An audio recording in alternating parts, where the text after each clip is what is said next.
It's cat. There was too much of a lag. We're live. Yeah, we were swag surfing right before that. Y'all missed it. Isaac didn't start the video. That's his bad. You got to be. We're gonna work on our intro. We got to work on like having our. We had such a good intro song in the OG days of the Dream Show. I mean, we still have it. We still have that. Welcome the people back, Steven. Hey, welcome back, people. It's finished somewhere, 10:25 Eastern Daylight Time for at least a couple more days. It'll be that. Now it'll be. Oh yeah, that happens this weekend, doesn't it? Saturday, I think. Who planned an event on the weekend that we changed time? A time isn't real. Who y'all want? Right. So a couple things to unpack there, right? You know. You see what I did there? The planners planned, you know, and they just did, right? There's no consideration for the time, right? They're just, I guess timing is important, but time is not real. So when things happen, you know, that's the deal, right? So you can't really, you know, be holding to these clocks that people have made. We talked about this last week, right? Why can't it just be 1 o'clock everywhere? Yeah, we did cover that last week on like why can't you just have one universal time and just it's dark at 1 p.m. in some places. And I'm sure there's a logical answer. I'm sure that there's an answer for that. If somebody out there has the answer for it, I mean, feel free to come on here and correct us. But I mean, speaking of the event that we're going to have to be on time for stuff for, there's schedules, there's paperwork. We're on like an app now. Like I don't know if you've heard like at the PGF, we're professionals. Not me. I mean, that part. I'll take that part. The first part. I'm not on the app. I'm definitely professional. Yeah, you're saying you're not. I'm saying the planners you were referring to are now using an app, and we're like creating schedules and stuff. Are you excited about the PGF season 7? I am excited. There's a lot, you know, every time going into it, but this time I think, you know, I was talking with Brandon last night on the phone some, and knowing all the preparation that's gone into it for this season and piggybacking off of last season with so many of the things being kind of repeatables in that we're in the same venue and things. We'll kind of know the lay of the land, similar to how we, you know, had gotten comfortable at the church indicator.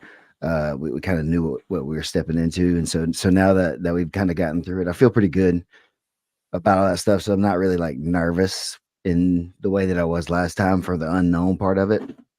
I'm just really excited this time. It's pretty clear that's mostly like what it is, and not just like, I don't know, anxious about it and worried about, you know, how it'll go down. This time I feel pretty good knowing how we're going to kind of make it work. And then like everything with reps, you improve, you know, at least to a degree. So I think from what we've already figured out from last time and talked about and put into play between seasons, and what you're saying too with the apps and, you know, the planning process on the back end of it being even more refined again, you know, we're just getting better, which is making it all almost routine, which is good. Yeah. You know, it's exciting and not having to be like nerve-wracking. Yeah, I mean, it's what we always talked about, like having the plans that have the back end structure on it now, to where you just take each time and you just plug it back in, and it's been kind of cool to watch it develop to go. I mean, it's always going to be chaos. Like anytime you do something live and do like all the moving parts and all the different people that are involved, like everything's developing. We come up with like new things, and I don't know. I mean, when me and Keelan are working on stuff that like we'll get on the back end of it, and he'll like turn around and be like, all right, well, we're making a docuseries. And it's like, well, we didn't plan to do that or intend to do that, or we've never done that before, but all right, we'll figure this out on the first go. Here we go. And now it's starting to become like a little more of like, it's not the first go around. It's like, okay, now we have the little pieces to play with and like how to move it around and like tweak it. And like, that's been like kind of a cool experience. No, it's definitely all been very good in that way too, to kind of see where, you know, potentials may even lie, you know, in some things of what's out there versus, you know, what a lot of us are capable of. has been a big part of it, too. So yeah, super excited to be getting out there for season 7. Um, I don't know, like So the weight class difference has got it to where I think it's gonna be a little bit, heavy handed in a different kind of way than we had during the last season, or I believe it will be because it's just kind of the style that would be from the heavier guys in some ways, not necessarily being outside the rules with it or whatever, but just like it's just gonna be a little bit more physical kind of style going on. Um, and so do you think that there will be a significant role in the fact that like these guys are bigger, and so when somebody parks the bus in the bigger weight classes, what do you think that the stalling calls? Do you think that's going to play a really big role this season? And I have a reason for bringing that up. And so that's exactly kind of where I was going in my mind too, is that because from our season, a couple of times, as the heavier guys, we, were able to pull back there in some of the matches a little bit and didn't really get pushed in that sense. And I think some of these guys are going to get really like pushed, and they're not necessarily going to be uh conditioned, not in a physical sense even, but just ready for that kind of thing, and they're going to get it hyped, and then the style is going to lend to more heavy-handedness. And so I think we'll see a little bit of more hardcore, and not better or worse, but just a little bit like harder. And What if it I what had planned better for this segment, I would have blown a whistle on you right there. And let's just all use our imagination and see a yellow solid. flag come in. And then all of a sudden, this man appears. Oh, Oh, yes, he delivered. He delivered. If you had had the flag, it would have been full send. That was perfect. bullshit! Thank you, Who's calling Drew. this, man? Welcome to the show. I was working the whole time just there. You have to work more. You have to make it exciting, sir. What's Jesus. up, boys? What's up, man? How you doing? I'm living the dream, man. It's a great time to be alive. It's a great time for jiu-jitsu. Real excited about this next season of PGF, man. Thank you guys for having me on. Excited to chop it up with you guys. Yeah, man. Super We've excited to seen- have you on. Yeah, we've seen you come on in the last season or two here as the official for the PGF, instituting the new stalling calls and going through that learning curve or whatever. And that's kind of obviously one of the bigger talking points from last season going into this season. So what are some things that the PGF fans and everybody can kind of look forward to in regards to like what the stalling calls are and what you, the head referee, are going to be looking at when you're kind of making these calls and pushing the athletes? Yeah, man. I think because we come from jiu-jitsu, right? Steven, you're a black belt. Isaac, you're a brown belt. I'm a black belt. We've been doing this over a decade. We have a lot of jiu-jitsu experience. And so it's real easy. It's from what we've experienced and seen in jiu-jitsu to think about what we may kind of think about stalling, or what we may think about as good jiu-jitsu. And what I'm learning and what we're developing in the PGF is that, good jujitsu is not necessarily entertaining jujitsu. For example, Yeah. if I can pass and hold, or maybe if I can just defend myself really, really well, from the jujitsu nerd aspect, like we can appreciate that on a technical level, right?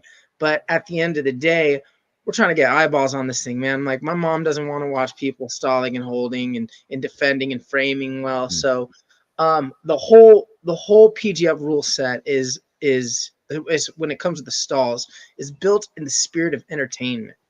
And so I think that's what the fans want, and I think that's what the fans should expect to see. And so even if you have good jujitsu, if it's not exciting jujitsu, we're gonna call stalls on you, man. We're gonna make you get into compromising positions, that referee's position where you're on all fours, and you're gonna have to give up your back in a lot of situations to keep some action going. So I think it's important for people to think about that. Like our goal is just make this thing fun and entertaining as possible.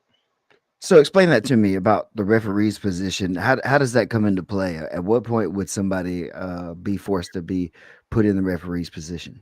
And what Sure. is that? You know? Yeah, yeah, absolutely. So we take this position from like USA Wrestling, right? Or from Mhm. folk style wrestling. So you can get penalized for multiple positions. Um, we could start standing, like let's say we're both standing in wrestling and we're just kind of hand fighting, and nobody wants to take any real risk. You know, in jujitsu, especially, right? We don't have like necessarily the highest level wrestlers because you don't have to be that good at wrestling to do jujitsu. So you'll get two guys that are really good at jujitsu, but maybe they're not great at wrestling. So they don't take risks. They don't want to get caught taking a shot and staying under somebody, right? Mm. So they'll just kind of hand fight and paw and try and get underhooks. And all of a sudden, we've been watching this for 3, 4, 5 minutes. So it's pretty boring. Nobody Why wants are to you see. calling me out, man? I feel pretty, yeah, I feel pretty Damn. attacked. Ugh. I didn't wrestle in high school. I'm a guard puller, bro. I'm a half guard puller because I'm old. Butt scooting. Yeah, but again, like nobody wants to watch that, right? And so if we see some of that, now we're gonna make it go to the ground. Somebody's gonna have to get into the bottom of referee's position, which is you have your hands down. So your hands are flat down on the mat. You have like an open armpit essentially. You have to sit your hips back down to your heels, so you're kind of on all fours, right? And then the top player gets to put his chest on your back, and he gets to reach his arm around your hip and put his fingers right about at the belly button. So he can't put his hands together. He can't body lock you, right? And then the other hand has to be touching the elbow, just above the elbow, one way or the other. So you can't have a hook in, like you can't grab the neck already or the shoulder. But then we blow the whistle and we say go, and then you go, and then the top player can figure out how to connect their hands together, or the bottom player has to figure out how to regard or wrestle up, right, and escape that position. But it creates essentially a scramble, right? It puts you in a scramble Mm. position where action and big movement is happening. Okay. Okay. That makes So sense. when you're calling this on, we saw this play out on a couple guys last season, and then like we saw it in the qualifiers. I know that there was a couple scenarios where this played out. Is when you're calling it on the bottom player, like what are you looking for them to like if you're the bottom guy and you're about to get stalling called, like what should I do as the bottom guy? If you're pinned in a way where you can't like throw a leg up or out because you're bottom, you're playing the guard, right? So if you're pinned in a way where you can't throw up an underhook and wrestle up, throw a leg over the head, flip a leg and try and figure out how to get some kind of guard game going, you may be forced to just give up your back, bro. You might just have to turn around and roll or try and scramble. Like essentially you have to scramble. Hashtag Right? So just get up. Just get up. it's You have basically like an to MMA be situation static. without the strikes. Right. Yeah, pretend like you're getting punched in the face and you can't just sit there. Essentially. That's it. Do anything and everything possible to protect your face, and then that'll create action. I mean, Hey. we talk about that in class. Like I told you guys that a lot. I say that a lot of times. It's like, I know that we're just doing this for funsies and we're just grappling and nobody's technically going to get hit most of the time, maybe ever, even if you go and compete. But if you find yourself in a position where somebody could just like start punching you and stuff and you couldn't really like prevent it at all, that's not a good position for you in jiu-jitsu, even if you think you're safe here, just because he's not punching you. Typically, I would say get out of that spot and find somewhere else to rest. Just because I think it's a bad idea overall to get comfortable in those places. Yeah, and if our goal is to be like entertaining and to have the entertainment value and whatnot, I also see that as like there's no merit in sitting there and holding him up. Well, he couldn't punch me in the face because my guard's good, and like you're keeping him off. Because like I'm somebody that like I'm comfortable being in my guard and being on bottom, and the fact that somebody could punch me because I feel like that there's a lot of it I can mitigate in that way. But like Drew's saying, that's boring. That's like somebody in a boxing fight just standing at the edge and being like, see, you can't hit me. You can't hit me. Well, that's boring. It might be good jujitsu, but it's not good for PGF rule set. Right. No, it's definitely something I struggled with too when I competed in that season, was coming from the EBI side, side where it was 10 minutes and then overtimes, 3 overtimes and different things. It's like, okay, I got plenty of time to work, you know, and so if I can, you know, be smart and strategize. And for me, I like to try to come on late in the 10 minutes and try to get the finish later in the round a lot of times anyway, rather than, you know, waste a bunch of energy trying to like go really hard with these big strong dudes early on, you know. Well, And but also, again, that's boring. I get yeah, it, yeah, you I know, mean, entertainment wise, you know, but yeah, it's a strategy for a lot of guys. Eventually, guys started to get hip to the game, and they're like, okay, well, I'm just going to take them into overtime. then that Right? would, yep, That's the exactly. intention of trying to finish you anyway. They're going to wait until they get a look at your back. Yeah, and so one, yeah, exactly, and that's not entertainment, but again, you know, you know, if they're not paying you or asking you to be entertaining necessarily, if the thing is to win, to get, you know, the title or whatever it is, Mm. and there's no penalty for doing it, then people are going to do it, right? I think one of the things I've noticed, and you could comment on this maybe too, is in rules meetings, like how specific people try to make you be about almost every little detail of things. And then when you get going live, and this was the thing I wanted to follow up with the referee's position, how many people are, how many officials are going to be there on these restarts? Because last season we saw it was hard in the moment to kind of get settled when you guys were trying to make them be set, and people were like half breaking down a lot and different things like that. Have you guys thought any more about like the quick restart guys or whatever, the guys that are trying to game the restart position right there? We have actually. I implemented a penalty for that. So something we're now going to see in the next season. We've developed hand signals, so the person at home can visually see it, just like when you're in the NFL or you're in the NBA or even in the MLB, you see the officials use hand signals. So we're going to implement that, and so we have like an excessive avoidance of setting position. So if people are like fiddling with their hands too much, or they're trying to grab This grips is that perfect, are not Drew. there, they're now going to get an additional excessive avoidance penalty. They get one warning. After that, we're just calling them. So I think you're going to see a lot more of these penalties. We're going to be I very, hope so. yeah, we're going to be very flagrant with these things this season, man. We're not playing around, and we got it set. There's gonna be 3 officials where I'm gonna be at the table probably most of the time. We got Heath coming in. You may know him if you watch all the ADCC Opens. He looks like Weird Al Yankovic. So Oh, we got Weird Al. his name is Heath. He's awesome. He's coming in, and then we have PJ Montano coming back, and then Eddie will be officiating. Eddie Bravo will be officiating the overtimes in the playoffs. So you'll have us 3 Makes officials. sense.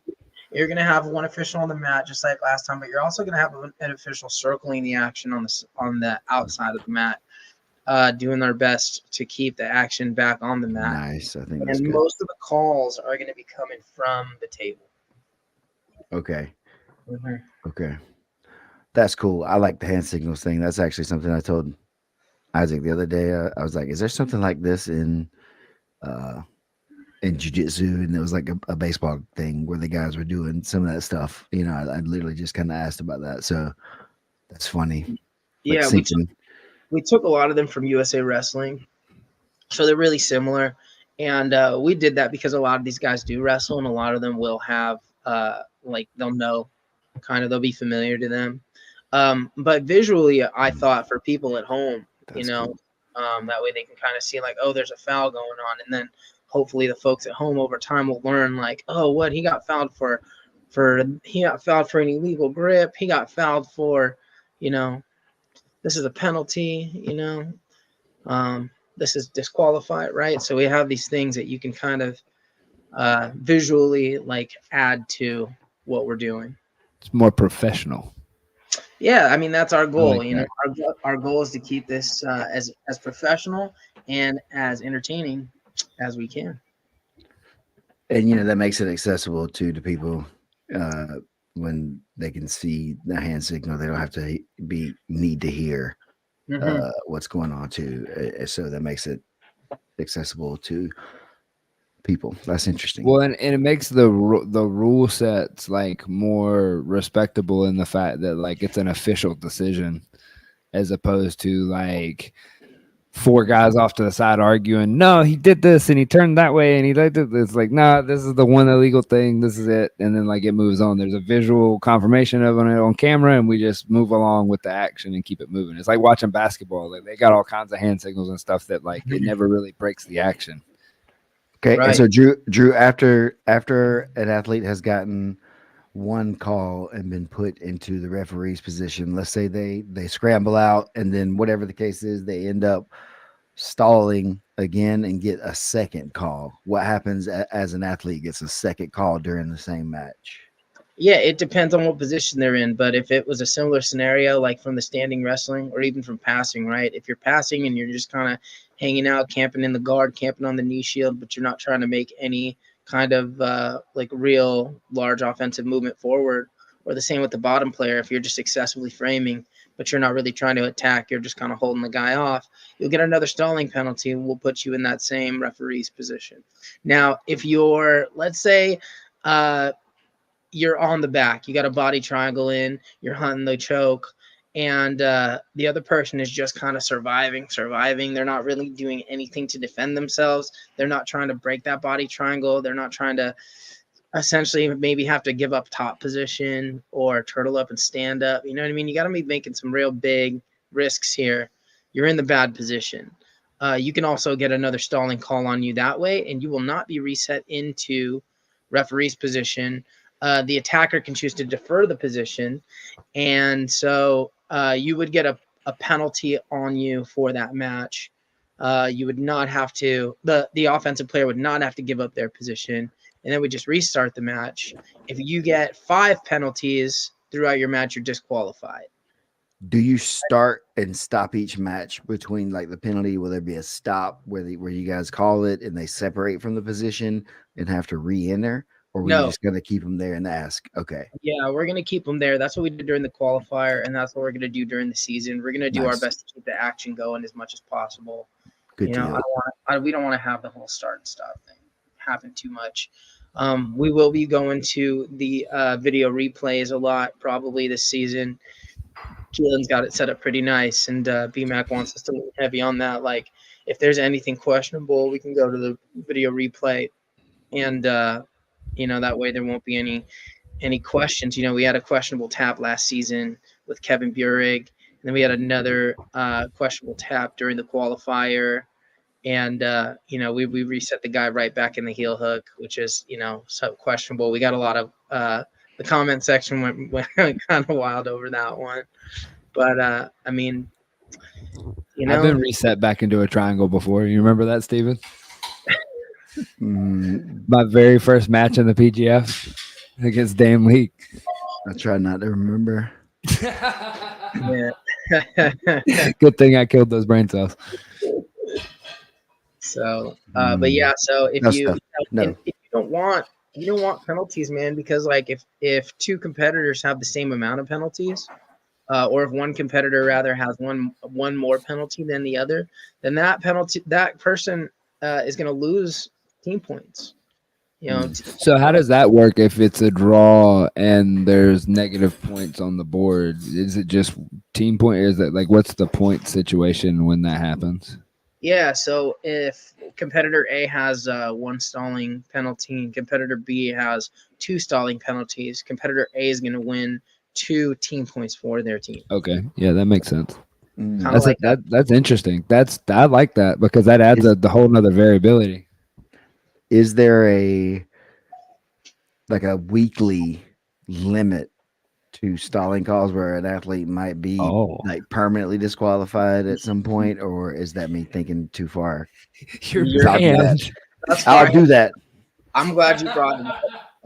I can bring it up to the commission. Because like at a certain point, right? It's just like, bruh. Yeah. I mean, hopefully nobody's like we imagine nobody's gonna do that, right? We all imagine that no one is ever gonna do that, but in the world, that's why there's rules for like stuff. That's why it says your coffee's hot when you get a cup from stores. It's because I can't. All right. Yeah, I can't speak officially on that, right? I don't think there is that, but respect on the official. But my opinion would be something to the lines of, I think it'd be hard because you have like that guy still has to fight everybody, right? Like everybody still needs that match. So But you got I to don't. bring in your replacement though. Oh yeah, you could. That's right, because we have alternates. So Could we call it the Kevin I'm Sherrill rule? gonna bring that up to the commission. I think that's a good one. Is that too Yeah. much? We don't have anything. I don't think he had excessive calls really in that way that you would have. It was literally a side joke. There was a skit. There was, but that's what I'm saying is like even Kevin wasn't that bad. you know? Okay, all right. Mhm. I'm sorry, Think- Kevin. Yeah, and I mean, guys like that also won't be invited back. You're gonna miss out on the money, so it wouldn't be in anybody's best interest to come and play a game like that. No, for sure, for sure. I think, like I said, probably just thought too far down the train there with a little bit of It's that, valid point. um, because at a certain point, I wonder, if you're the guy that's going to lose anyway, if you end up finding out that you're going to be getting zeros, it seems like a lot, and so the best way for you to help your team would be to not get scored on. And just trying to stall people out like that. That's the goal. Try to survive, because if you don't, you're giving up points big time to the other team, and so maybe 2 is better than 6. So can the action of surviving be considered action? Like trying to survive? Like what could the blue belt that just find themselves in these deep waters do to not get stalling? Because these guys are big. Surviving in PGF is different than surviving in jiu-jitsu, man. Surviving in PGF is creating the scrambles. You got to move.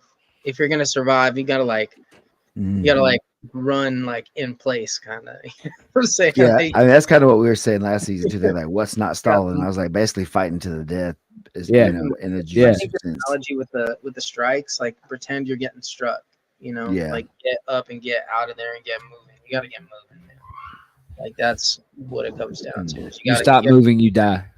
Exactly. Yeah. And I mean, these guys are game. I mean, have you seen this lineup? This guys, like this is crazy. Who are you most excited about, Drew? Oh, I was trying to think about who the top 4 are going to be, right? Because we got Ryan Aiken, I think, is on a team for sure. Chris Wojcik, and then you got Bame, Chambers, and then you got somebody else who's really, really good at the top. There's like 5 guys that are just like all gamers. Yeah, right. Yeah, Paul. And there was the news this morning. Did y'all see the news drop on Instagram? Mm-hmm. Brailer is out. Oh, and Brailer, right? I thought Brailer was going to be a team. He's out. Yeah, he's out. He got injured, and so Ernesto Rivera is in. I see. Okay. Him. Well, then I think that makes it a little easier to pick those top 4, and then that would be my top 4. I think would be Wojcik, Aiken, Bame, and probably Chambers. And I mean, I've and I hear great things about Travis. So. Oh yeah, I forgot about him too. Yeah. Great. Travis, he's got a lot of experience. He's done really well. I mean, you got Davis Asari back in. I mean, dude, this thing is a heater. It's gonna be crazy. And so a lot of the guys I've noticed keep talking about the bigger guys, but when I look at it, a lot of these guys are 85ers, 185s most of the time anyway, that are just not cutting this time. It looks like there's a few guys obviously that are, but most of them aren't that big, Yeah. So it's interesting that Bame is one of the bigger guys. Paul Ardea is one of the bigger guys. Ryan Aiken, I think, cuts, but without having to cut, he's going to be massive, I think. Or that's some of these guys that are the 85ers. They're 85ers, but they cut to 85, so they'll just be like their walk around weight or little. Exactly. Yeah. Kyle Chambers is a big, strong guy too, and I think I think he was right around 85s to 90s or something. He wasn't too much over. We need to have a cooking show. In 200s and cut to 85. We need to have a food segment with Kyle Chambers all week in Vegas. I want to watch what he eats throughout the week of PGF. Like, this man can put away some food. Yeah. Yeah, but Kyle's an interesting dude all the way around. Chambers, Yes. Yeah, he's really he's really close to me. They're probably like 30-45 minutes away from my academy, so I train with them and see those guys a lot.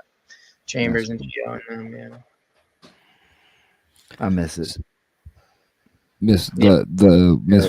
being out there, the Oh, proximity to okay. everything, everybody, all the training, dropping in, being able to see these people within 20, 30 minutes, these people, Yeah. everything's spread out here, it's not as condensed. Yeah, So the San Diego team, definitely, man, you came from, I mean, arguably one of the best teams that 10 Planets got, probably the best with Boogie, Geo, I PJ. mean, You got Chambers. Bane was out here for a while. Ben Eddy was out here for a while. You know what I mean? He has had yeah, some, like, that was the day where San Diego 10 Planet training was, I pretty mean, hot, man. We're pretty parallel. hot. It was cool. As I say, it was a really special time to be there. I definitely, knew it when I was there too, that it was a special thing to be a part of. So definitely, like, it's gonna be hard to ever replace those times, from Mm-hmm. being on the chase, so to say, as a guy that was still competing and doing everything, you know, Mm-hmm. yeah, it's crazy. Kyle and I got our black belts on the same day. Oh, cool. Chambers, yeah. That's So cool. I didn't realize that. yeah, Okay. That's awesome. shit was stupid. Boogie's such a mean guy. I love him, Boogie.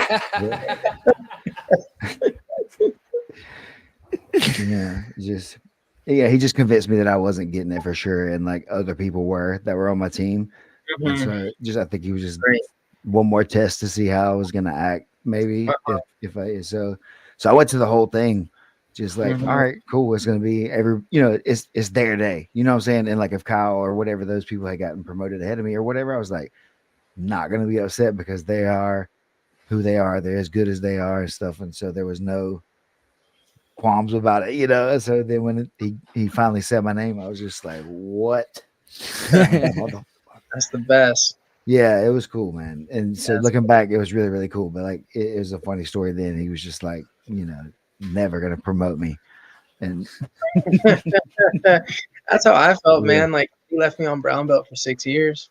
I needed it. I You know, needed it, man. I needed yeah, some so did I. seasoning. You know what I'm saying? And it was good for me to wait. And I almost wish now I still was waiting in some ways because it's that whole thing about the chase and being out there on the hunt for things that make it Mhm, a lot more fun and exciting sometimes. So that's now I get what the guys are saying when they say that as you have the black belt, you kind of understand that saying, but until you get it, you don't really understand what people are saying. A lot of times it's like, mhm, yeah, I mean, this is it's cool now, but like it was fun to be a blue belt too. Now looking back, it was fun to just mhm, be there, just be one of the dudes that was like scrapping every day and going on the trips and stuff to go compete and different things like that all the time. As one mhm. of those guys and stuff. It's different, so it's cool to be, I don't know, here now doing this too. I don't know how we got on that tangent, but Nah, you're good. Hey, so Drew, that's before what we do here on whatever the show's called. we ran, we just We'll break some ramble, shit down and then we'll ramble. Have you ever and heard then we'll about circle back pyramids? around. If you've seen the pyramids, do you know how they're built? Yeah, they're upside down for a reason. Drew, so as far as coming in on the PGF and like, what are some of your favorite experiences before we let you go? Like, what do you feel like the difference of the PGF is? Like, you've been around the scene, you've seen it, you've done all that. Like, what was the newest thing that you noticed like when you came in? Yeah, so I mean, everything's so different. I love the format. I love the vibe is crazy, and that was new for everybody last season, right? Like the Mm, couches, the yeah, chandeliers. The vibe was insane. The I was legends, nervous about that. dude, the legendary coaches. You got Hodger Gracie and John Jock like sitting on couch and Hegan sitting on couches next to each other, fighting it out. The rule set, like adjusting to the rules, because as we mentioned earlier, that like I've got 14 years in jiu-jitsu, and everything I think I know about good jiu-jitsu has to kind of be put aside to create this Mm, game. And now it's the mindset is like, all right, cool, this is the game, what can we do to make this game as good and entertaining and fun and professional as possible? So that's the part of the journey that I'm really enjoying right now. It's because like, not only am I here officiating, but I get to contribute, and that feels really good. And it's so different, man. I love the format. There's a lot that's different that I think is really good for our sport. That's cool. it's been cool to like have the people that have come on, like you said, that like we had like this big crescendo and like we were in Vegas and like we turned around and there's like all these new faces and everybody I was worried about this like when we grew that fast was that like is it still going to be cool? Like is it still going to be really cool? And then like I saw the people that came in last season and were like, this is amazing. Like can we go in all the qualifiers? Can we do this? It's like, yeah, all right. It's still got the cool factor. It's still got the like this is different. Like I heard I heard a couple different people because like in the documentaries, like going through all the interviews, like I heard everybody talking about the fact that they were like, I've never seen anything like this. And it's like that happens every season. Guys come in that have competed on like the top of the world. They've seen all the different competitions. They come in and they get to the end of the week and they're like, I've never seen anything like this. So like it's cool to hear like people still see how different it is and how it grows. No, and straight up, it's nice to see people come in that care, because all the rest of us that are really involved in it really care about it a lot. And seeing you come in and really like you can see that you've thrown your heart into it and you really are passionate about the job that you have with the PGF, whether that was something you ever considered doing or not doing, was being a referee or not. That's what you're doing now, and you can tell that you're really like into it, going to the qualifiers, getting the reps and stuff like that, man. Seeing how much you guys were into it last season really like made me feel really good about it. And that goes back into what we we're saying, Isaac, about now going back to this season, feeling comfortable with what we're doing and knowing that everybody's got the reps to be moving forward in that direction. It's like it's less stressful by a long shot now. Again, knowing that we've been reinforced out there on the bigger stage was just again like more people that care just like we do, that are excited, that think it's really cool and want to like see it grow and yeah. So thanks, man. It's exciting. Yes, yeah, I really appreciate it. Thank you. I'm grateful for the opportunity, man, and it's a pleasure to work with y'all. And I look forward to seeing you guys in Vegas next week. Dude, Shoot, love it. Saturday, right? Yep. Oh God, it is. Yeah, I got a flight Just on a couple Friday. days. Yeah. I should pack. Yeah. Drew, is there anybody you want to plug or anything you want to plug? I know you got your own show and all that, so plug it and then. See, everybody needs to be watching PGF World. I have a promotion called King of Subs Jiu-Jitsu, kingofsubsjj.com or King of Subs JJ on Instagram. We're taking PGF rules and we're doing open tournaments with them. And I'm taking this show on the road. So we're in California now, but we're looking to be in Dallas in February and either Portland or South Florida by April. So What do you mean PGF shows? I'm doing PGF rules. Meaning I'm doing this rule set in an open format. So just 6. Oh, okay. So 6-minute rounds. 6-minute rounds and anti-stalling rules. If you guys are stalling, we're putting you in referee's position, and then we're finishing it off. It's kind of like we're doing them more like the qualifiers, because if you finish in a stalemate, then we put you into the EBI overtime. Except you only start from the back. We don't start you from the arm. So it's basically a shootout from the back in the overtime. But we're doing it in an open format. White belts, blue belts, kids, adults, teens. I'm about 4 tournaments in now. I'm on my 4th tournament. That's going to be December 8th in Los Angeles. And then, like I said, I'm taking it on the road. So it's going to be cool because it's giving all these beginners and intermediates an opportunity to acclimate to the rule set. And then obviously then I do an absolute division that pays money. So we get the higher level guys doing the PGF qualifier rule set for money. They all put into the pot, winner takes all. But if I see somebody that has a lot of talent, then I usher them towards the PGF qualifier. Hey, you should do this qualifier. I ref it. Get on PGF. So we're helping kind of farm athletes in this format as well. Okay. So I was going to just wait to say this after, but I want to say this now too. How about, and this is something Isaac and I we've actually done this at a qualifier and we've talked about doing this for other shows. How about for your cash absolute, you run a mini season, a day of season where everybody goes against each other. And if you get kills and break, like a round robin-ish kind of format, but people go against each other and the points winner at the end of that absolute or whatever gets the pot rather than like a win-loss kind of bracket. Yeah, I'm interested. Yeah. Like we thought that was a super cool, and so that's why when you said that, I was like, "Oh, is he doing the thing? That's gonna be cool." But I like to see it otherwise. I'm doing a single elimination bracket where the qualifiers does like the double elimination where you can fight your way back up from the losers bracket, Mhm. which it takes a really long time, but it's cool. But I'm willing to do it. This was shorter than that, right? Yeah, it I goes think faster, and it was super fun. We did that at less the matches. South Florida qualifier on my season. That's when we did that. Okay, I think so. Yeah, and so we've wanted to kind of do that again since then somehow, and so I think there's I'm interested. yeah, Yeah, I I'm think it's interested. I'd cool. love to have y'all out like for one of these. And we live Dude. stream the qualifier. It's cool, man. People love it, and I make the athletes compete at their weight before they're eligible for the absolute. You can't Absolute. just sign up for the absolute. You have to do Mm, your weight first, so that way everybody comes in, with same some. level. Yeah, exactly. Nice. Very interesting, Drew. Yeah, dude, let's definitely stay in touch on some of the stuff and talk We will about it over the week because I think that's exactly kind of some of the stuff that Isaac and I again were talking about. So, dude, Sounds I'm good. excited. Yeah, let's get it. Excited. Let's get it. Cool. We Thanks, loved having man. you on, Drew. Thanks for having me. See you. Have a great day, guys. Hell yeah, brother. Catch you later, dog. Dude, I'm excited. That was like That was fun. awesome. He's right on the money with a Yeah. lot of stuff.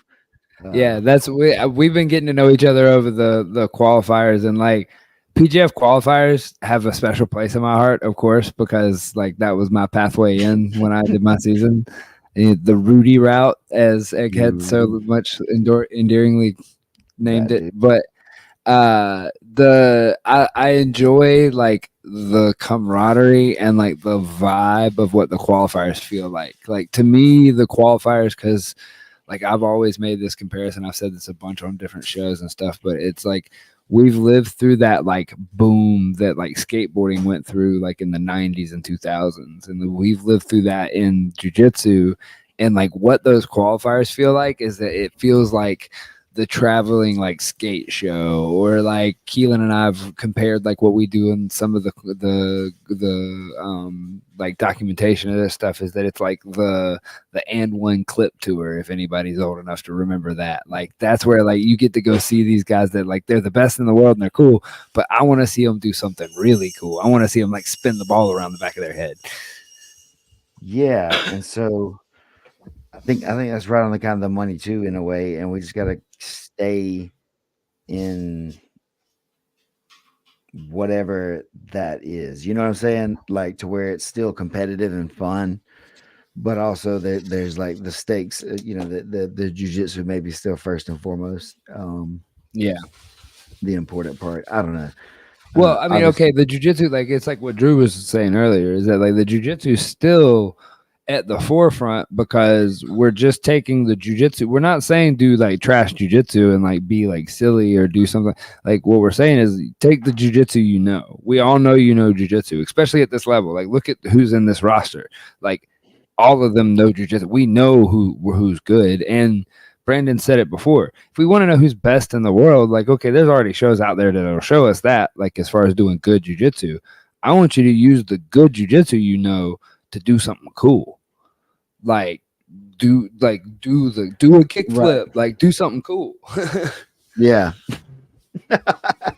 Yeah, that's when I'm sitting there doing, like, when I'm bored You're the behind the Just Bleed switchboard. guy from the UFC back in the day. Do a Do something kickflip, like cool. Parabolo. Just something. Do a backflip. Yeah, exactly. Yeah. I want to be entertained. Which I mean, it's just funny, man, and I'm with it. Obviously, it's just a different. Again, we've all keep circling into it. It's like it's just not what we grew up on, right? And so there's a part of it that's like, you gotta, why are you doing that? But then it is fun and it's entertaining, and if you understand that, then there's no reason to worry about what the outcome is exactly. It doesn't necessarily mean that your jiu-jitsu is not good if you don't win or lose or whatever the case is. If you just perform well, that's kind of what we've always tried to say is like it's really about the performance and et cetera, and not the wins and losses per se. And so I feel like this definitely can give a chance for that to maybe lead the dance because it's sports. It's not really right. It's not really the same thing, and that's why there's different, ball sports where you can do different things with a ball too, because different people like to see different things.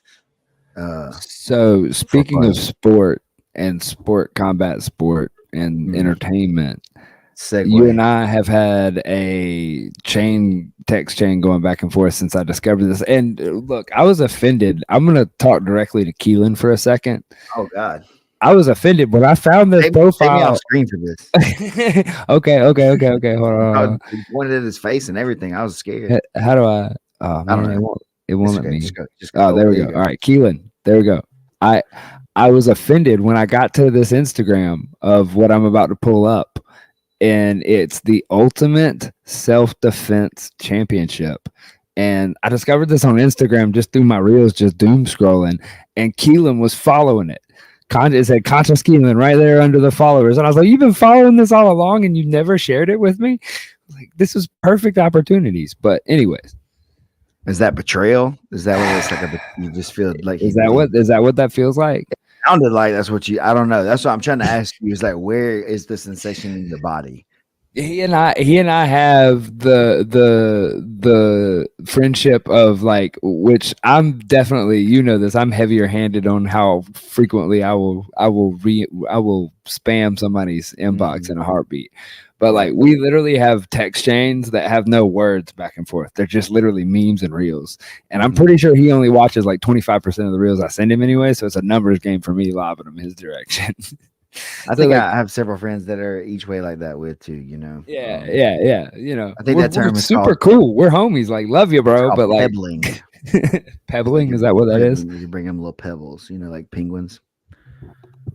Penguins. Bring little pebbles to each other. Like if you I didn't know that. I knew that the boy penguin sits on the egg. And it's something I saw on the internet. I made sure it sound cool. Okay. All right. Well, you can look it up. It might be. Don't Google it. It might be bad. Yeah, I try not to Google just random words. Because you never know where you're going to end up. Saying something bad, and I won't know it. I won't know that it's got a term now that's derogatory. Back in my day, pebbling was not the same thing. 2024. It's scary. Oh no, my system settings. Hold on. We're waiting on a video, guys. If you wonder what Isaac, where's Drew at with the stall call? Here comes the flag.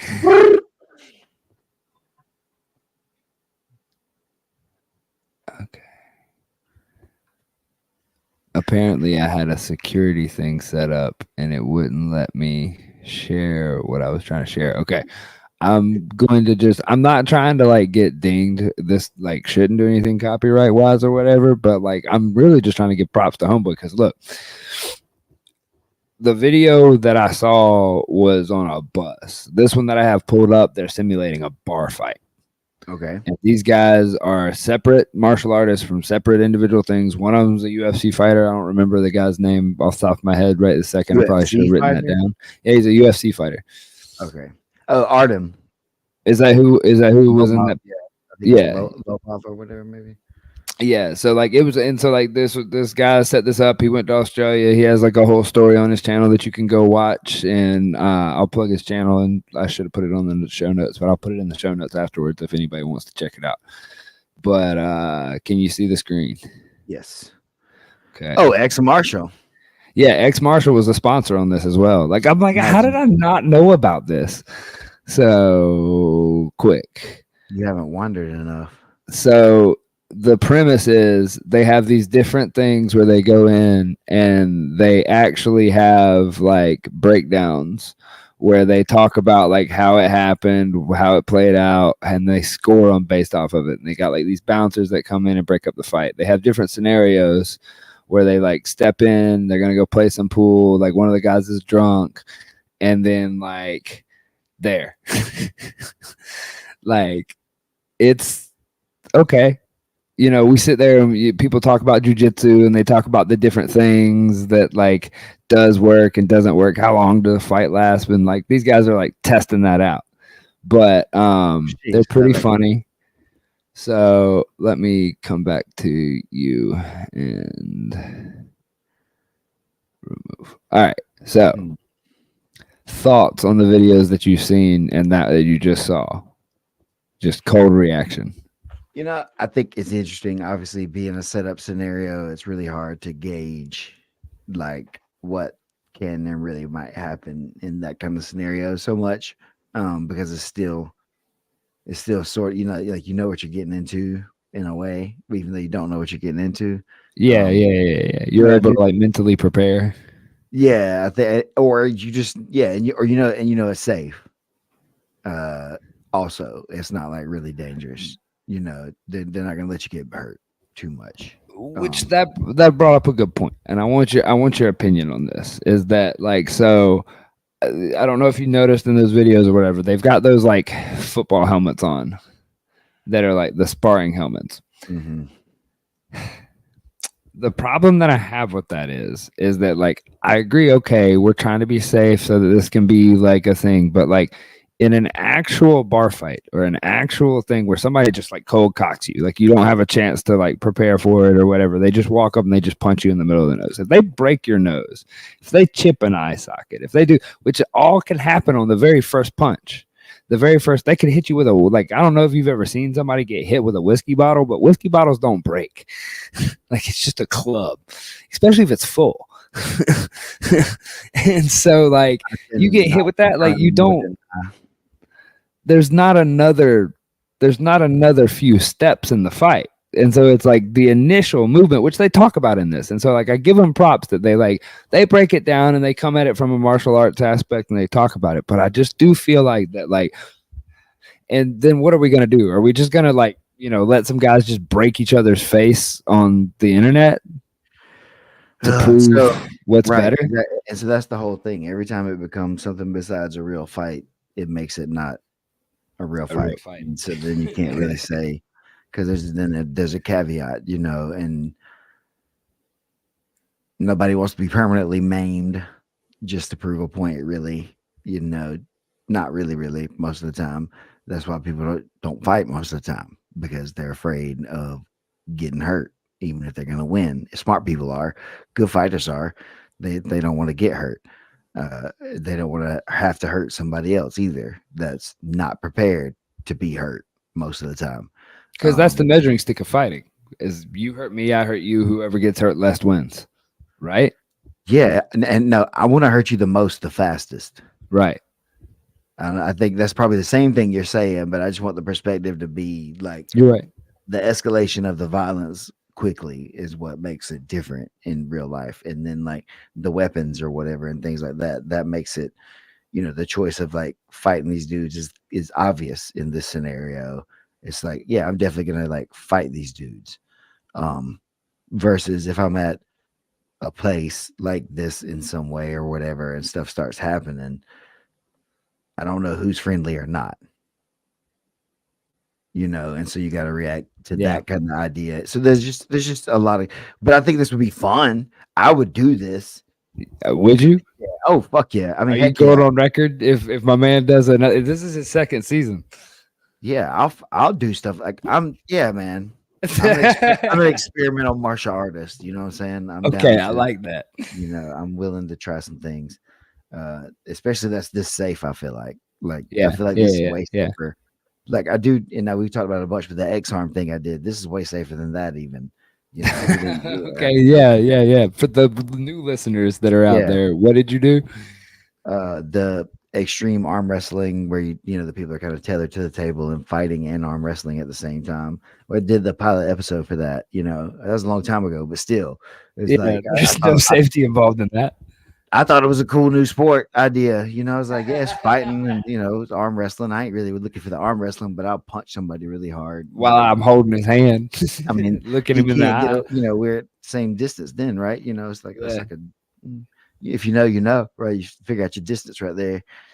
Understand how to like rotate over your pelvis and get some strikes off in a tight space too. One of my homies threw a head kick over the table and split a dude's like forehead with his shin.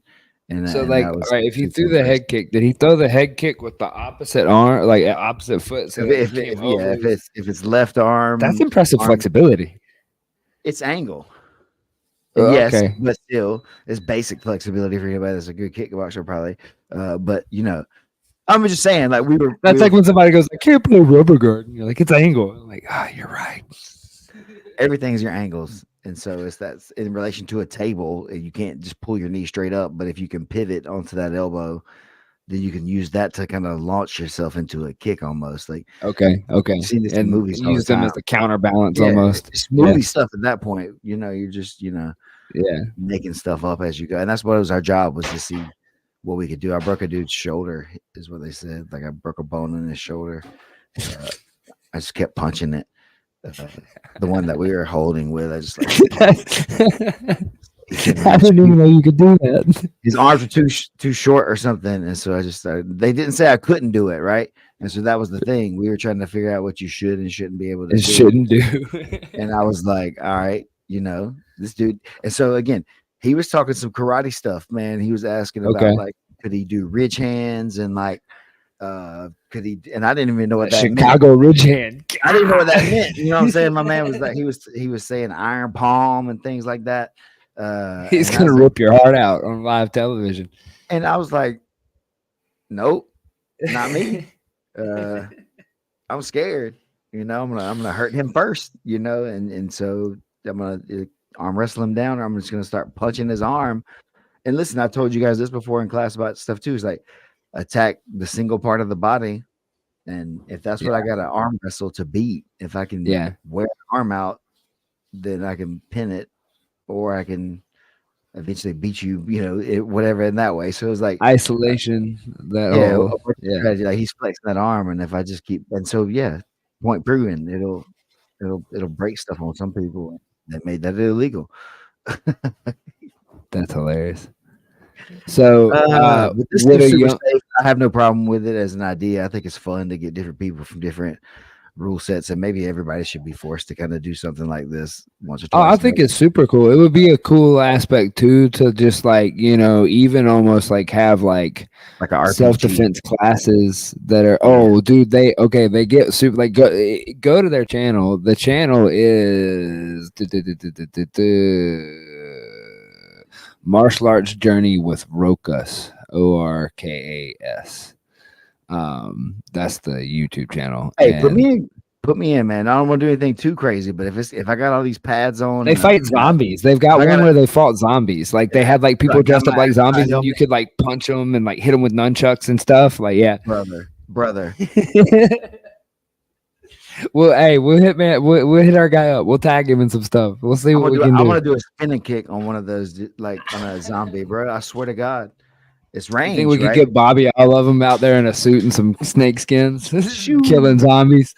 Boy, I have to get on a different kind of attire in that. I don't want to be out there in my suit pants. They're not really built for kicking. You don't get to choose your attire for the zombie apocalypse. You just have on what you have on. I thought but that's what I'm saying. If they're gonna let me have some shorts and a rash guard and my spats and some helmet and everything, and I'm spin kicking the shit out of some zombies. Okay, so we need to get you in your ex-marshal like get up, and then get you out there killing some zombies. Ex-marshal, you hear us? I'm with it. I'm dude. Just put me in. I'll make a play. So in the spirit of like all these new things, like with that type of the Ultimate Self-Defense Championship, and then would a younger Steven like be interested in even something like the slap? What are they calling it now? Probably. Just seeing who can. Yeah, younger me. Do you find it? Do you watch the slap stuff? No, I've never watched one single stream of it. I just see the highlights, which I guess that's what it's made for.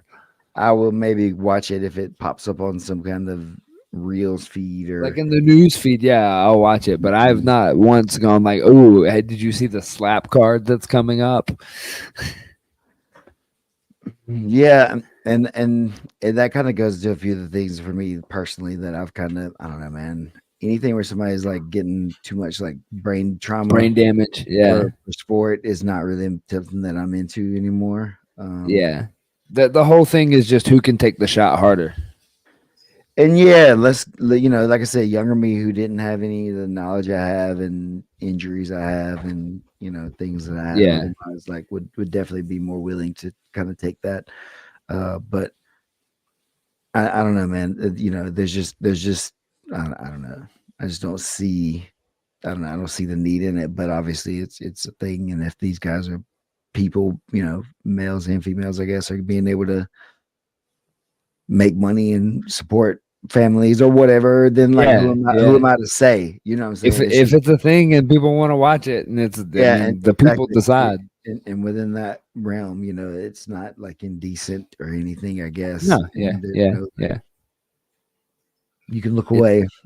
It's an interesting way. And speaking of which, as people have tried to make their money and do these things, there are these things. This is the last thing on our list because we made a list for the show. Gee, I didn't know that. I know. Look how professional we are. Mike Tyson versus, is it Jake? I can't remember. Is it Jake Paul or the other Paul? Which Paul is it that he's fighting? He's fighting one of them. Jake. Is it Jake? Yeah. Okay. Yeah. Which I saw an interview the other day where Mike Tyson they were talking to him and he was like, I have bad intentions for that young man. And they were like, well, do you think he's a good boxer? And he was like, yeah, to guys his level, he's good. But he's like, I got bad intentions. And that circles back to me, like the point that you were making is that like there are people out there that are fighters. And in fighting, there are no points, there are no rules, I'm going to hurt you more than you hurt me. And it's going to be faster than you can hurt me. And I feel like that Mike Tyson is probably, of our generation and of this time era, is probably one of the best to do that. What do you think's coming of this? Do you think it's going to be an exhibition where he just plays around or whatever? Do you think we might see this young man get hurt? I don't know what's possible in that way, because experience tells me there's something to youth and that spirit, and you know, that lack of mileage, so to say, in that way, where the young lion could come up and maybe take out the older, who would have been more dominant had they been peers at the same time, you know, same time kind of thing. But even then, when you watch Jake fight, does he look like a Mike Tyson style fighter? And so that's that's kind of the thing that I was saying. If this is Mike Tyson, who's really ready to walk in there and kill it and do it, then there's an element of all this stuff that I think people that don't do stuff don't really understand. Even in jiu-jitsu, I have to try to stress this stuff in class a lot of times too. It's like I'm almost willing to hurt myself to hurt you worse. Right. When it boils down to it. I'm not scared to bleed to prove the point if it needs to be done. And if you're not prepared to really hurt me bad, you're not going to win. You may hurt me, but you're not going to win. And you're going to end up hurt really bad too at the end of the day. And you better be prepared for that. And people don't understand too, a real professional can make it last longer on purpose. Yeah. Unless you choose to quit. They make you choose to quit. They give you the out. Make you quit in front of everybody where you are obviously sitting on your stool and staying there. And I've done that. And when you had that mindset and you know that you can do that, and you've done that before, it's scary to a person that's never been pushed to that place. And you're not hurt enough to stop, really, maybe. Or know the fact that you're the type that can stand back up in that, of like, come out with the broken face, come out with the broken jaw, walk out with and that's the thing, is like when you see the fighters that like they're being told that they're not allowed to come back off the stool and they're like, no, like I'm gonna get out there and fight, and they're like, dog, your eyeball is hanging out of your face. Like that's a different kind of animal. And you can never understand until you've been pushed to that point. You can never understand what that's like until you've been there. You can imagine it, you can see it on TV, but until your back's been to the wall, or until you felt your face get hot and you ain't know what you couldn't see, or until you the question got asked and you had to answer for real, then you don't know. And on the inside, you're like, I don't think I'm okay, but you have to be like, Yeah, I'm fine. Man, I've whispered to my corner man, I can't see, and then told the referee immediately after that I'm fine. But I couldn't Yeah. see, so I didn't know he was standing there. So Yeah. Yeah. I feel you. it's like that's and so that's it. That's why that's what I'm saying. Knowing that there's somebody there to protect us, yeah, I'll do a lot of stuff. If there's safety nets, I'll do all kind of things. If I won't fall to my death, Yeah. and the less that I'm likely to get hurt, the more I'm likely to do. Especially at this point in my life. But yeah, Well, and I think something that some people ignore, especially since like boxing's kind of been off in the like, I wouldn't say the shadows, but like been kind of like off in the back of the mind of like the most of your viewers. Like the American viewers haven't really been watching boxing that closely for the last, I don't know, 15, 20 years. And so like, I mean, it's not been the same power and knockouts and things that you used to seeing, but I mean, like boxing every year reports deaths because it's what we were just talking about, and the fact that like that's why I've never been a huge. I like boxing. I respect the science of boxing. I love like watching a good boxing, but it's not a fight.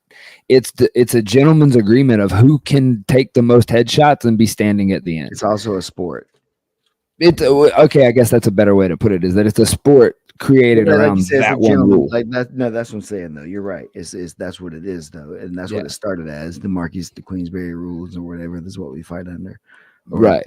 what it is, But yeah, and so like I'm trying to think back of a recent example, but like you said, I haven't really seen enough boxing, in a time to know, and like people can think of too lately maybe Floyd Mayweather style of boxers or whatever Mhm. that That make it's you just miss. points and decisions and things like that. It's like They're working and things like yeah, that. yeah. Tyson came from an era where he bit a man's ear off. You want to hurt them, Yes. and that's it. And that's why guys will accidentally headbutt you. They'll accidentally elbow you. They'll accidentally step on your feet while you're there. They'll hug you and hold your arms to make you tired. Dirty boxing. They'll do all kinds of things that you can't see as the untrained eye that's making this fight dirty, and that's not making it quote fair or whatever. That'll Clean. make it brutal. Yeah. People don't understand. I've said it in classes before teaching or whatever. It's like when you're fighting somebody, you want to try to aim to cut them right above their eyes. That's one of the best things to do early in a fight. Start blinding them. Yeah. I mean, oh my God. Trying to see through blood is the hardest thing in the world. Like the blood in your eyes. And I'm sorry, it is what it is, but it's the best way to win if you can do that, Yeah. and I'm not trying to be any kind of way, but if that's what we're doing, that's what we're doing, and if you're going to do it to me, then I need to be willing to do it to you first. Harder. Worse. Yeah. and that's the scary prospect of all this stuff, and I think that's where a lot of stuff may be getting lost sometimes in this kind of things where these influencers are kind of fighting. And we had a talk with Fyodor on the Insiders about some of this stuff, and he was like, you never had that kind of stuff in Russia or whatever, where those kind of people get these kind of fights and nothing happens or whatever. He's like, you may see that, but then these dudes have to really go in, like they have to fight for Actually fight. it, because they'll be like ridiculed. They won't be like able to be popular or whatever anymore if they don't go out there and like take it. Actually do it. Yeah. And that's the thing, is like you can't, man. You see, I've seen. Speaking of promotions, have you seen the thing they have? I think it's King of the Streets. That's in Russia. I don't know. Oh my God. It's MMA. It's bare knuckle MMA I'm not going to show it because I know that'll get me dinged just in like some way. the thing that's in like the garage or whatever. Yeah, it's just in like a parking garage and they got like tennis shoes on and stuff. And like these dudes and like the way they're fighting, whatever. Yeah. Yeah. And the way they're fighting, it's like these are trained fighters. And like, they're soccer kicking each other off the ground. And like, I'm like, oh my God, like someone's going to die. I mean, that's what fighting was before. Yeah. The regulations and before UFC and everything like that too. That's what happened when everybody talked about Fight Club. I mean, that's what it is, though. Yeah. Without that, there is no jiu-jitsu, right? If there's not somebody trying to hurt you, you don't need jiu-jitsu. You're just a bully. Oh, that's a good point. Otherwise, you're just a jerk coming in pushing people. So what divides man? All right, what divides the bully from the person? Because there's some people that I know that are really good people, but they're really good at what you're talking about. Like they just want to hurt you. What makes them not the bully? When? The when and the why. Yeah, I mean, I guess that's what I'm asking. Like, Okay. what are they doing? Who are I they? mean, Who are they? okay, let's talk about it. Like, okay, here's a really really good example. Let's talk about it in the training room. Okay. Is if we're training jujitsu and it's open rounds, let's call it open mat. Let's not even call it like class. Like let's just pull it like we're getting rounds and we're getting hard rounds. Everybody's working hard. Everybody's putting on submissions and stuff like that. When does it cross the line that you're a bully or you roll too hard or you know what I mean? Do you get the question I'm asking? When you're injuring people. But what if I'm just too good at the armbar? You wouldn't be too good at the armbar if you're hurting people. Okay, I hear you. That's the point. If That you're you can good do at it intensely, if but you're good at jujitsu, if softly. you're good at jujitsu, if they're not trying to hurt you and if they're not actually hurting you or doing something to you, you won't just break their arm. They But may what if hurt they are? themselves. They may hurt themselves. Well, then you can break their arm. Then that's not being a bully if somebody's actually trying to hurt you. But in the jujitsu sense, like, so you hear what I'm saying? Like, so what if the person that's rolling against you is rolling hard, but let's say that they're better than you, and I'm rolling hard back. When am I being the jerk on either side of that exchange? Like, if I'm better than you, when am I being a jerk by just being better than you at jujitsu and smashing you? And so that's kind of the thing. Smashing, that's one thing, right? And so there becomes a point, I guess, where it's maybe if you are only doing it to hurt them and not doing Okay. it in that spirit of jujitsu class kind of thing. Because again, in jujitsu, we've already made this agreement prior to every round that we are simulating a fight, but we're going to agree to stop before somebody gets hurt. Either you're going to tap or whatever it is, or that's basically the agreement is you're going to tap before you get hurt. It's on you to stop this. At any point you can do it. You don't have to be in a full submission to tap. But a lot of people don't, and they may not know what's going on. And so Yeah. people get hurt accidentally because people are going too hard, too fast, and they don't know what they're doing. Right. Yeah. So they're better, but they're still not that good if they're hurting people. If someone's getting injured, it's whoever the most experienced person's fault is. I mean, not always, but if you, the more experienced person, are constantly injuring less experienced people, yes, it's your fault. So what about the less experienced? So we're talking like, say, maybe like a blue belt. Like if a blue belt is in there and maybe they're not even injuring everybody, just nobody wants to roll with them. Well, like why? Because they roll too hard.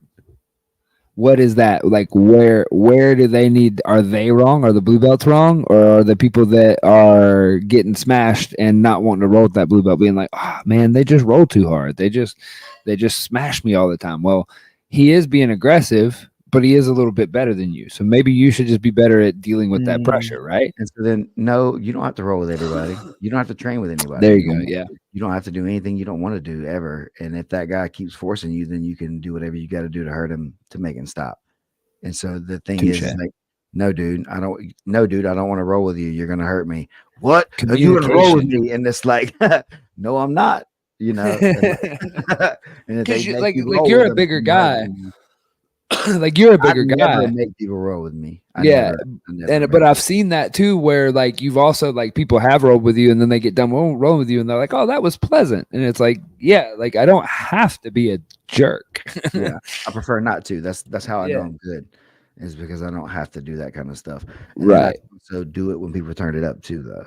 So that's the thing. Exactly. That's why I'm confident enough in that scenario to stay chill, because I've felt you do, okay, this is no threat. Yeah. Right. And I know what a threat feels like. And I know what not threats feel like. And the only way to know that is through experience. And dude, sometimes you go out there and you're the nail, and your ego is what makes you want to be able to win. And sometimes you just got to accept that you're not going to win and you won't get hurt as much. Yeah. He's only hurting you so bad because you won't chill out. You won't just accept your You pin. won't just accept it. You won't accept that. And like you're trying not to lose the guard pass or the like take my You back get or hurt. whatever. Yeah. You being the broader, people get hurt because they're resisting.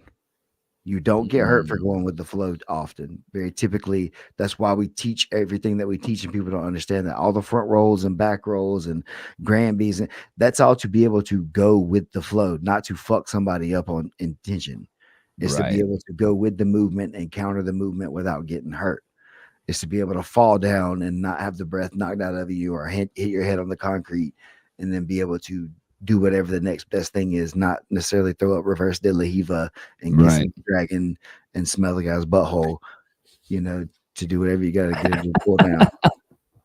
Wait, that's not the defense? I mean, no, that's the best way to get up and grab their hips, right? Is put your face right up by their butthole to grab the hips and pull them down when you're crab riding. What if he was at Chili's? They can't. I mean, we got to win at Chili's or not. You know what I'm saying? He had the quesadillas. All right. It is what it is. But no, so like it, you know, I think there's lines to that, right? And I think if you are being reckless or whatever, that's one thing. That's a characteristic. That's not necessarily being a bully. You know what I mean? I feel you. And that's a different thing. But if people aren't going at you though, then there's no reason to. But if you slap bump, again, you just made the agreement. You made the agreement, yeah. You agreed to do this with me up to this point, and then now you got to learn to defend yourself. At the very least, that's what you're doing. Is you're not trying to win always. Everybody wants to win. Now you got big boy that's gonna neck crank on you. Don't let him. Yeah. That's the whole round. Don't let that's him. that question. That's that question where they go, well, how do you get this from not happening? Well, I don't let him have that. The more I don't let that dude neck crank me, the more he's gonna make other mistakes because that's all he's ever had is that neck crank that everybody keeps letting him have because y'all are panicking. Because he's scared. Yeah. Everybody's scared of it. Stepping over everybody's clothes guard back in the day when they were all white belts. And I was like, I did that. It's never gonna work. I did that to somebody like a month ago, and the first thing I did was like, come here. Let me show you how to make that never happen again. God, it kills me. It's just, but that's the thing. If you don't know, you don't know. And then sometimes though, what you've been taught pigeonholes you into a certain way of thinking. You don't realize that this other thing is a possibility because you were shown this is what you do from here. Because you got to be shown something. Speaking of which, I full legs in somebody this morning. Today? Yeah, this morning. This like as before on my way to the show this morning, I put somebody in the full legs. That's wild. Yeah, it was. I did that recently to some people too. I've been hitting it. I've been doing a lot of stuff with people with that. Yeah. Listen, man, that seminar was an important seminar, I think, for a bunch of different reasons too, because there's a lot of things that I've pulled from that, you know, in that way.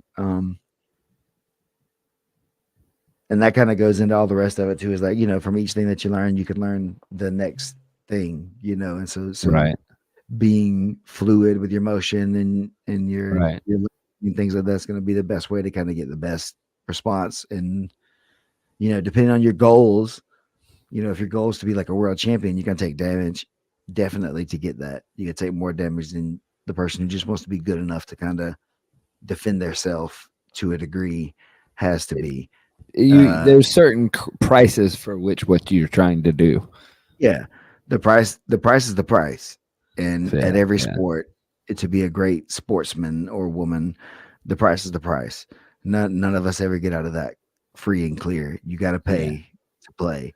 And so we all sign up with that sort of agreement in the beginning of it too, as an athlete. And so it's just the price of greatness on any side of it. If you want to, you know, you got to sacrifice things, and dudes that are super like very, very, very high level business people, they sacrifice the same stuff in ways different things for that, you know. So high level success is going to cost somebody no matter what. Yeah, it is, you know, and it takes what it takes. And anytime, we've said this a bunch, but when I'm excelling at one thing, I'm regressing at another.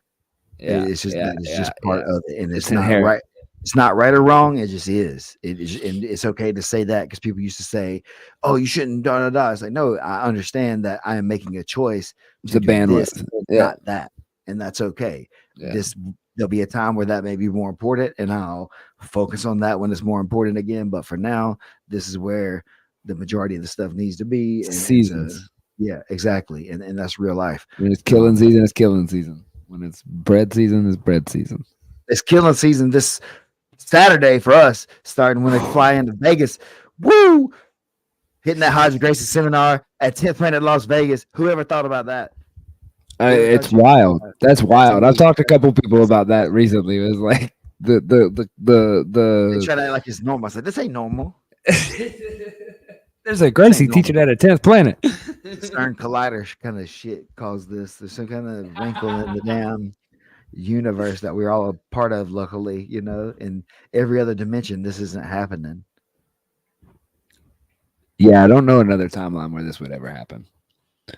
It's cool to be here. Next week, we will be live together in some sort of a studio of something. It might be from our hotel room. I don't know. Yeah, we may do it from anywhere. I don't know. But it won't be at 10 a.m. Eastern. Nah. It'll be sometime after that. Yeah, it'll probably be like 10 or 11 a.m., like whatever Vegas time is. Pacific time. Are they on Pacific? I don't know. I was just trying to say something funny. I don't know. And then there's a time change this week. I don't know. Maybe somebody will mash the restart button on the Hadron Collider. I don't know. All right. But just start looking for us on Wednesday morning, and we'll have it pre-planned, and your thing will know. It'll tell you. It'll say, schedule you could go like subscribe on one of these channels and like get notifications and stuff like that, things like that. Yeah. Do you want to plug anything? Do you want to plug your channel? You got anything coming up other than the PGF? I mean, I'm just trying to get back into the swing of this with you, doing more of these kind of things. Gonna be maybe posting some more of the content stuff that we have, and looking to try to get back into being on these things more.